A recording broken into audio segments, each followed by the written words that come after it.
नमस्कार, स्वागत है आपका आज तक पर। आपके साथ मैं हूं मीनाक्षी कंडवाल।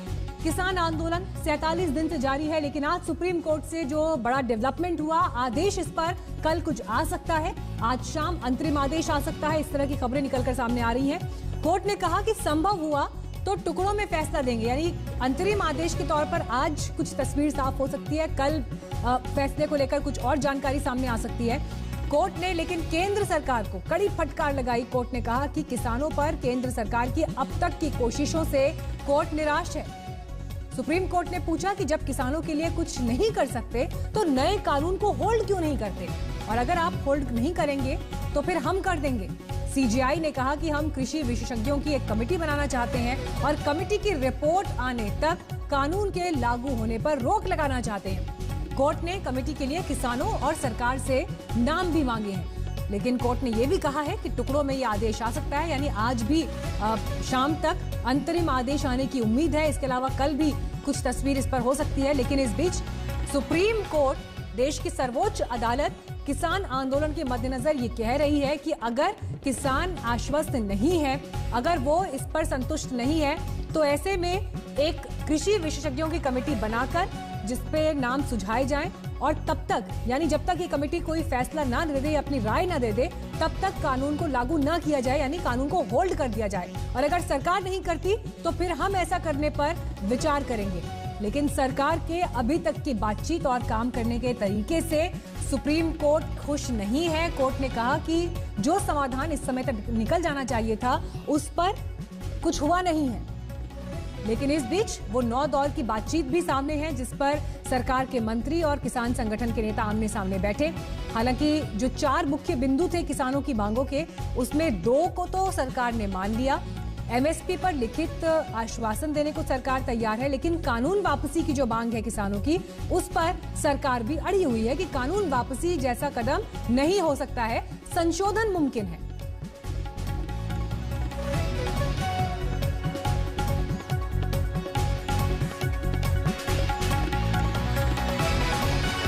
लेकिन आंदोलन पर हम सरकार से बहुत निराश हैं। ये राजनीतिक सवाल राजनीतिक नेतृत्व को हल करना चाहिए, ये बात भी सुप्रीम कोर्ट कह रहा है। और ऐसी ही एक तस्वीर किसान संगठनों के बयानों में भी दिखाई दी, जब उनका ये कहना था कि ये एक राजनीतिक मामला है और राजनीतिक तरीके से इसका समाधान हो।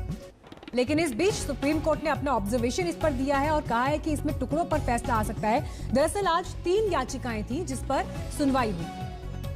एक याचिका जिसमें यह कहा गया कि आम जनजीवन पर जबरदस्त असर पड़ रहा है, बहुत नुकसान हो रहा है आंदोलन की वजह से। दूसरी याचिका में कहा गया कि किसान जो बॉर्डर पर बैठे हैं 47 दिन से उनको सुविधाएं दी जाएं। तीसरी याचिका में कहा गया था देश के दूसरे हिस्सों से जो लोग दिल्ली आना चाहते हैं, जो किसान दिल्ली आना चाहते हैं प्रदर्शन के लिए, उन्हें आने दिया जाए, जहां तहां बॉर्डर्स पर ना रोका जाए। तो इन अलग अलग याचिकाओं पर सुप्रीम कोर्ट ने आज सुनवाई की। और इस बीच सुप्रीम कोर्ट ये कह रहा है कि सरकार के अभी तक की बात जो है वो बहुत आशापूर्ण तो नहीं दिखाई देती, लेकिन हम बनाना चाहते हैं विशेषज्ञों की कमेटी। संजय शर्मा आ गए हैं हमारे साथ। लगातार संजय कोर्ट की इस कार्रवाई पर नजर बनाए हुए थे। संजय, कोर्ट की तरफ से अगर ये कहा जा रहा है कि टुकड़ों में फैसला आ सकता है, इसका क्या मतलब समझा जाए? इसका मतलब ये है कि पहला आदेश कोर्ट का आज रात तक आ जाएगा, जिसमें वो या तो तीनों कानूनों पे अमल को लेकर रोक की बात करेंगे कि जब तक कोई सर्वमान्य हल ना निकल जाए तब तक इस पर रोक ले, या फिर आज की जो कार्रवाई हुई है, सुनवाई हुई है, उस पर एक संक्षिप्त टीका टिप्पणी आ जाएगी। और कल जब कोर्ट इस मामले में सुनेगा, क्योंकि कानून के जानकार ये बता रहे हैं कि आज ही अगर कोर्ट कानूनों पे अमल की बात रोक देता है, उस पर रोक लगा देता है, तो हो सकता है कि दूसरे पक्षकार फिर इस पर बातचीत को राजी ना हो, फिर उसके लिए नई शर्तें लगाएं। क्योंकि ये भी कहा गया कि इसका संदेश ये नहीं जाना चाहिए, कोर्ट के आदेश का संदेश ये नहीं जाना चाहिए कि सरकार बैकफुट पर आ गई, जो किसान जीत गए हैं। तो ऐसे में कोर्ट भी इस चीज को ध्यान में रखे हुए है, और हो सकता है कि आज की कार्रवाई के बारे में क्या क्या हुआ इसको लेकर एक आदेश आए और कोर्ट इसमें ये बताए कि अगली सुनवाई हम कल के लिए हमने पोस्टपोन की है, और कल सुनवाई में क्या होता है इस पर बात हो। लेकिन ये तो तय है कि इन तीनों कानूनों पर कोर्ट के रवैये से साफ लग रहा है कि कमेटी बनेगी, कमेटी बातचीत करेगी किसानों और सरकार और सभी पक्षकारों के साथ, और तब तक जब तक कमेटी की रिपोर्ट नहीं आ जाती है तब तक इन तीनों कानूनों के अमल पर रोक लगा दी जाएगी। क्योंकि कोर्ट ने साफ कहा था सुनवाई के दौरान कि अगर रोक लग जाती है तो बातचीत और ज्यादा सहज, सरल, सुगम हो सकती है, क्योंकि सौहार्दपूर्ण माहौल में बातचीत होगी, फिर अड़ने का कोई मामला नहीं रह जाएगा। तो अब देखते हैं कि कोर्ट ने यह भी कहा, अपील की है चीफ जस्टिस ने कि जाकर बता दो, संदेश हमारा सुना दो किसानों के बुजुर्ग नेताओं से कि वो बुजुर्ग, बच्चे और महिलाएं यहां से अपने गांव वापस जाएं। और कोर्ट ने यह भी कहा कि हम इस मामले में रिस्क ले रहे हैं जी। कोर्ट ने कहा कि हम रिस्क ले रहे हैं और उनसे कह दीजिए कि वो जाकर वो घर जाएं। जी और संजय, जिस बात का आप जिक्र कर रहे हैं ये ऑब्जर्वेशन बहुत अहम, और जितेंद्र बहादुर तो इस वक्त सीधे किसानों के बीच में ही मौजूद हैं। जितेंद्र देखिए, जिस बात का जिक्र संजय कर रहे हैं, कोर्ट ने यह कहा कि हमारा संदेश किसानों के बुजुर्ग नेताओं तक पहुंचा दिया जाए, महिलाओं तक, बच्चों तक, कि वो अपने घरों को वापस लौट जाएं। देश की सर्वोच्च अदालत उनके अधिकारों की तरफ नजर बनाए हुए है, उनके अधिकारों का हनन ना हो और सब ठीक रहे। क्या सोच रहे हैं किसान सुप्रीम कोर्ट के इस आदेश, इस निर्देश पर, और कोई संतुष्टि किसी स्तर की अभी उनको दिखाई देती है?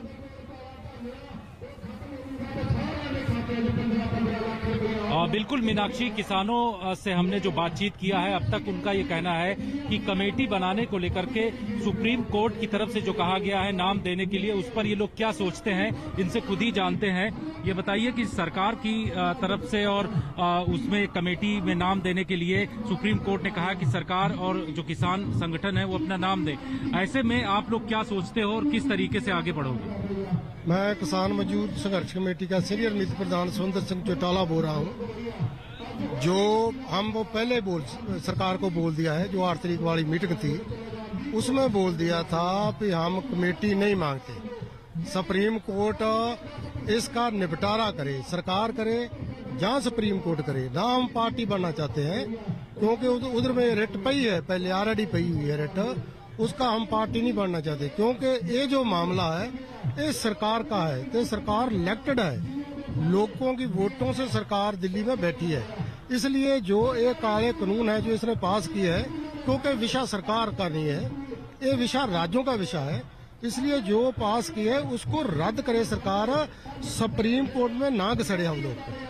सुप्रीम कोर्ट की तरफ से एक खास टिप्पणी ये भी की गई है और उन्होंने कहा है कि बहुत सारे बुजुर्ग किसान नेता हैं यहाँ पर, बहुत सारे बुजुर्ग यहाँ पर मौजूद हैं, उनको घर वापस जाना चाहिए। ऐसे में आप लोग क्या सोच रहे हो, क्योंकि आंदोलन काफी लंबा हो गया, 47वां दिन है आज आंदोलन का। हाँ ठीक है, जो सुप्रीम कोर्ट ने क्या, सुप्रीम कोर्ट की चिंता है, अच्छी बात है, अच्छी बात है जो सुप्रीम कोर्ट की जो चिंता है, पर क्या करें, हम लोग का मजबूरी है, जो छोटे छोटे बच्चे हैं, जो बुजुर्ग हैं, जो 80-80, 90-90 साल की माताएं हैं, उसकी मेंटालिटी बन गई है, उसकी मानसिकता बन गई है कि जो काले कानून है, जो किसान लोग ही नहीं, मजदूर भी आ गया है, दुकानदार भी आ गया है, मुलाजिम भी आ गया है, वो समझ चुके हैं कि ये काले कानून लागू हो जाते हैं तो देश की जो 70% आबादी जो खेती के साथ जुड़ी हुई है, जब खेती ये इस देश में खत्म होगी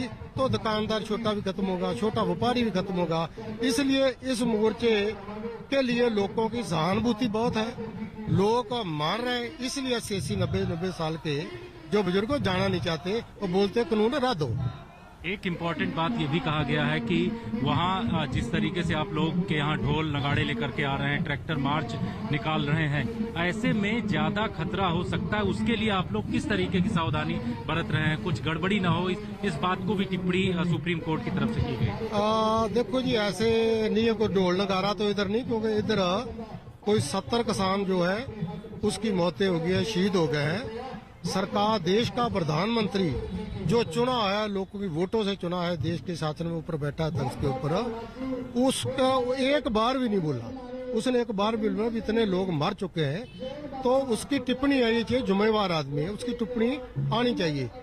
दूसरी बात ये है, जो विदेशों में सब जितनी भाषाएं हैं उसने इसकी आलोचना की है भी बहुत माड़ा हुआ है, ये जो उसका चिंता जार की है, तो देश का प्रधानमंत्री देश की ब्रुआ में बैठे 25 किलोमीटर दूर है, जहां तक लोगों की सार लेने के लिए है, जो सुप्रीम कोर्ट की जो चिंता है मानते हैं, पर क्या करें, केडी साइड जाए, लोग क्या करेंगे, ठीक है कोई रास्ता नहीं, बाकी ढोल ढमक्का इधर कोई नहीं चलता, ये सब कहने की बात है, कोई ढोल ढमक्का नहीं है, लोग जो जुड़ा है तो हिंदुस्तान का कल्चर जुड़ा है, वो कल्चर इकट्ठा है, जब लोग कल्चर इकट्ठा हो गए हिंदुस्तान का, तो फिर उसमें आपस में बातें भी करते हैं, आपस में थोड़ी बाड़ी को बांसुरी बजाता है, कोई बीन बजाता है, हिंदुस्तान का कल्चर है, कोई ढोल ढमक्का इधर नहीं होता। बिल्कुल बिल्कुल जितेंद्र, मीनाक्षी, यहाँ पर किसानों का साफ ये कहना है कि लगातार ये लोग जी किसान अपनी मांगों पर तो अड़े हुए हैं। वो कह रहे हैं कि कम से मानेंगे नहीं जब तक कि कानून वापस ना हो।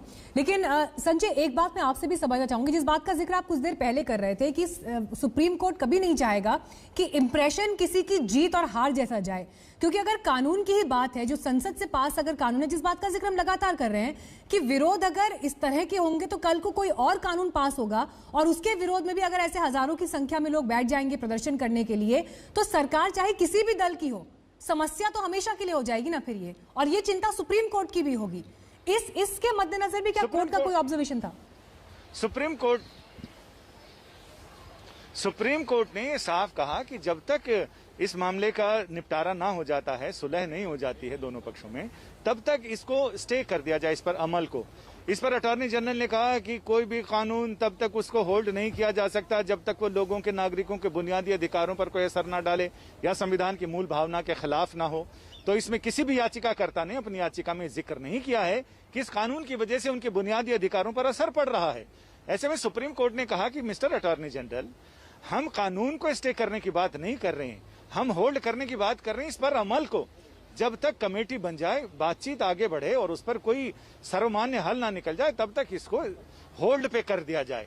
अब इस पर देखते हैं कि कल इस पर बात होगी, तीनों कानूनों के विभिन्न पहलुओं पर, कानूनी पहलुओं पर, संवैधानिक पहलुओं पर, इस पर क्या चीज निकल कर आती है ये देखना सारे लोग उम्मीद भरी निगाहों से कल की सुनवाई पर उन लोगों का ध्यान है कि कल एक तो कमेटी गठित हो जाएगी, कमेटी के बारे में कुछ फैसला हो जाएगा, क्योंकि कोर्ट ने सारे पक्षकारों से कहा, किसान संगठनों से कहा है कि वो अपने अपने नुमाइंदों के नाम दें।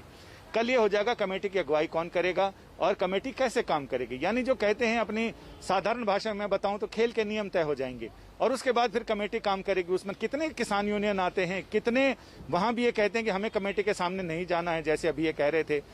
तो ऐसे में ये कल बहुत महत्वपूर्ण सुनवाई है जिसमें काफी चीजें तय हो जाएंगी और उसी में कोर्ट, मुझे उम्मीद लगती है कोर्ट ये ऑर्डर पास करेगा कि जब तक ये सारी प्रक्रिया पूरी ना हो जाए तब तक इन तीनों कानूनों पर, जो विवादित कानून हैं, जो इम्प्यून्ड कानून हैं, उन पर अमल रोक दिया जाए, ऐसा मुझे लगता है।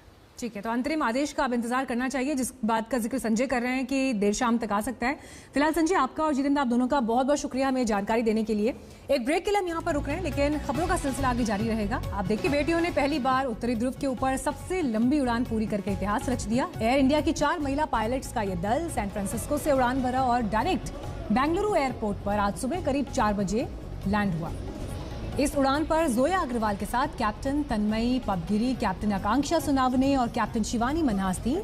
जब इन तीनों ने एयरपोर्ट पर लैंड किया तो उनका एयरपोर्ट की टीम ने गुलाब के फूल देकर स्वागत किया। सभी के चेहरों पर गर्व का भाव साफ तौर पर देखा जा सकता था। पहली बार महिला पायलट्स की टीम उत्तरी ध्रुव के ऊपर से इन्होंने उड़ान भरी है। 4 महिला पायलट्स की टीम ने ये वर्ल्ड रिकॉर्ड बनाया है। नॉन स्टॉप उड़ान सैन फ्रांसिस्को से बेंगलुरु तक की। हालांकि ये होना बीते साल था, लेकिन मौसम खराब होने की वजह से ये उस समय नहीं हो पाया। और जब हमने भी खास बातचीत की कैप्टन जोया से, तो उनका ये कहना था कि एक लंबे समय से एक ख्वाब था, एक सपना था उनका और उनकी टीम का, उनके ऑफिसर्स का, जो उन्हें उसके लिए ट्रेन कर रहे थे, और आखिरकार ये पूरा हुआ।